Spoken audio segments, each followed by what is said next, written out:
Mehdiyev həbs olunan kimi hökumət trolları, yandaşları və sındırıb ələ aldığı keçmiş müxalifətçilərin dili ilə Ramiz Mehdiyevi sizinlə əlaqələndirməyə çalışır. Məncə hökumət bu yolla sizi şantaj edir ki, bizə çox baş ağrısı yaradırsan diyan, yoxsa səni də şərliyərəm. Sizin bu şantajlara cavabınız nədir, Əli bəy? Qənimət bəy, boş cəfəngi atdım.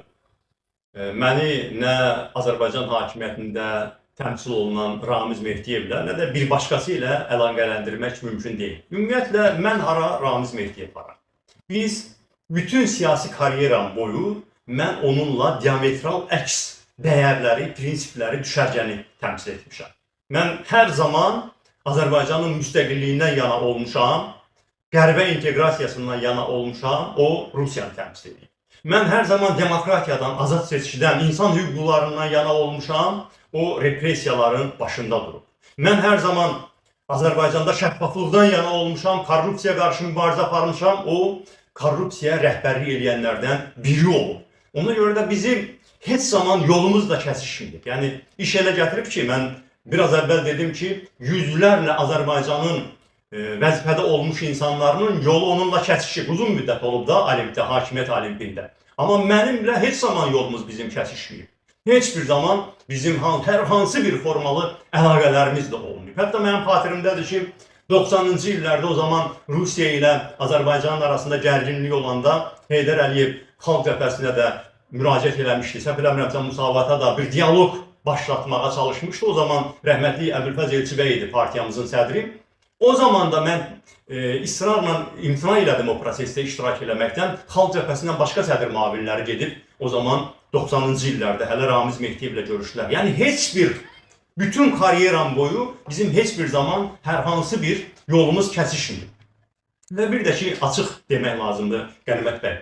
Mən bilirəm bu mövzuda, orada, burada hökumətin deməli bu trolları, nə bilim, əl aldığı dünənki müxalifətçilər, malatçılar öz aləmlərində məni ləkələməyə çalışırlar. Mən bu mövzudan çəkinmirəm, açıq danışıram bu mövzuda. Bu məsələnin üzərinə gedirəm. Yəni özümü eşitməməzliyə, görməməzliyə vurmaq istəmirəm. Kimdir Ramiz Mehdiyev?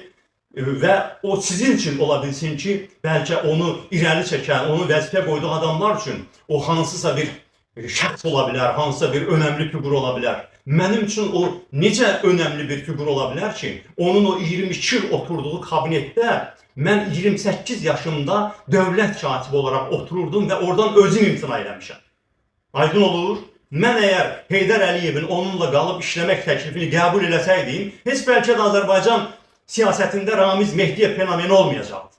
22 ildə orada otura bilməyəcəkdi. Gənclər üçün izah edirəm ki, mən rəhmətli Əbülfəz Elçibəyin hökumətində dövlət katibi idim. O zaman bu vəzifənin adı, prezident aparatının rəhbərinin vəzifəsinin adı dövlət katibi idi. Və Elçibəy devriləndən sonra Heydər Əliyev istəyirdi ki, mən qalım o vəzifədə işləyim. Bunu xeyli adam da bilir. Mənə təkidli təkliflər olmuşdu. Amma mən qalıb işləmədim. Həm də belə səssizcə çıxıb getmədim. Kabinetimdə mətbuat konfransı keçirdim. Və orada bəyan elədim ki, mən hakimiyyətə çevriliş yolu ilə gələn bu komanda ilə işləyə bilmərəm. Yəni, bax, o kabinetdə ki, Ramiz Mehdiyev bütün bu sərvətlərini topladı, bu qədər adamı özünə tabi elədi, nə qədər insanın taleyini sındırdı. Bax, o kabinetdə mən 28 yaşında əlimin dalı ilə təlib çıxmış gəlmişəm. Mən əgər işləyəsəydim bu hökumətlə, kimdir Ramiz Mehdiyev? Mən elə Heydər Əliyevlə işləyərdim. Ondan sonra tutaq ki, yenə də hansısa bir mərhələdə hakimiyyətlə işləmək istəsəydim, İlham Əliyevin özü ilə işləyərdim. İlham Əliyevdə Ramiz Mehdiyevdə olanlar yoxdur. Onun səlahiyyəti azdır Ramiz Mehdiyevdən, yoxsa pulu azdır. Ona görə də nə qədər cəhpəng söhbətlərdir bunların hamısı. Çox cəhpəng söhbətlərdir. Və mən də özüm qəsdən bu məsələnin üzərinə gedirəm ki, bu ucuz bir şərləmədir. Açıq-aşkar mənə deyirlər ki, səni şərləmək istəyirik.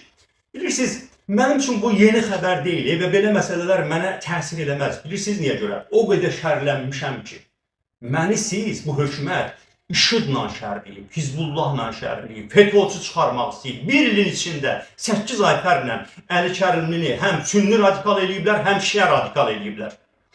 Məni Azərbaycan torpaqlarının müdafiəsindən ötürü vuruşmuş adamı, əlinə silah götürüb, düşmənlə vuruşmuş adamı götürüb Ermənistanla əməkdaşlıqda ittiham eləyiblər. İrana bağlayıblar, Rusiyaya bağlayıblar, Fransaya bağlayıblar, hara bağlamayıblar ki. Eyni zamanda məni həm IŞİDçi, həm Hizbullahçı eləyiblər bunlar. Ona görə də belə şeylər artıq nəinki mənim üçün, Azərbaycan xalqı üçün də 2 qəpiklik əhəmiyyəti yoxdur. Amma bilir ki, mən şəffaf yaşayıram, mən gündə 24 saat hökumətin nəzarətindəyəm. Hər hərəkətimdən, hər şeyimdən xəbərləri var. Mən alnıçıq yaşayıram, mən şəffaf yaşayıram. Mənim balaca bir qanun pozuntum olsaydı, mənim balaca bir şübhəli bir əlaqəm olsaydı, mən belə danışa bilməzdim, mən belə mübarizə apara bilməzdim. Mən ən azı son 20 ildə, niyə 20 ildə? İndi bu günlərdə 20 il tamam olacaq.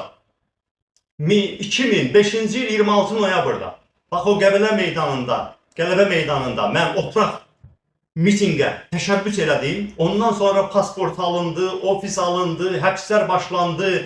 Onun hamısı 20 ildir. Mən bu təhlükələrin içində yaşayıram. Ona görə də bu məsələlər mənim üçün elə bir önəmli bir məsələ deyil.